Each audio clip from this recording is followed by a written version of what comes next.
Chapter 18. The word which came to Jeremiah from the Lord, saying, Arise and go down to the potter's house, and there I will cause thee to hear my words. Then I went down to the potter's house, and behold, he wrought a work on the wheels. And the vessel that he made of clay was marred in the hand of the potter.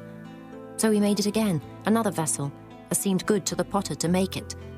Then the word of the Lord came to me, saying, O house of Israel, can I not do with you as this potter, saith the Lord? Behold, as the clay is in the potter's hand, so are ye in mine hand, O house of Israel. At what instant I shall speak concerning a nation and concerning a kingdom, to pluck up and to pull down and to destroy it. If that nation, against whom I have pronounced, turn from their evil, I will repent of the evil that I thought to do unto them. And at what instant I shall speak concerning a nation and concerning a kingdom, to build and to plant it. If it do evil in my sight, that it obey not my voice, then I will repent of the good wherewith I said I would benefit them. Now therefore go to, speak to the men of Judah and to the inhabitants of Jerusalem, saying, Thus saith the Lord, Behold, I frame evil against you, and devise a device against you. Return ye now every one from his evil way, and make your ways and your doings good.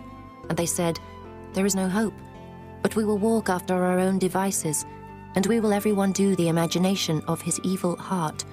Therefore thus saith the Lord, Ask ye now among the heathen, who hath heard such things? The Virgin of Israel hath done a very horrible thing. Will a man leave the snow of Lebanon, which cometh from the rock of the field? Or shall the cold flowing waters that come from another place be forsaken? Because my people hath forgotten me. They have burned incense to vanity, and they have caused them to stumble in their ways from the ancient paths, to walk in paths in a way not cast up.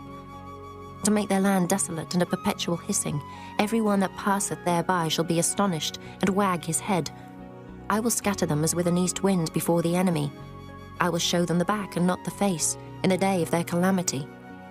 Then said they, Come, and let us devise devices against Jeremiah.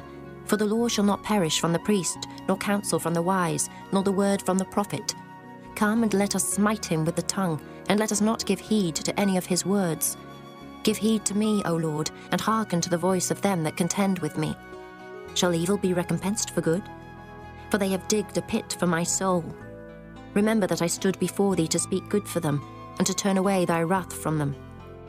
Therefore deliver up their children to the famine, and pour out their blood by the force of the sword. And let their wives be bereaved of their children, and be widows, and let their men be put to death.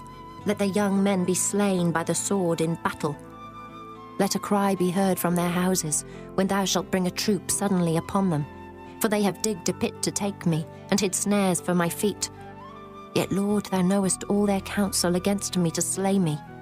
Forgive not their iniquity, neither blot out their sin from thy sight, but let them be overthrown before thee.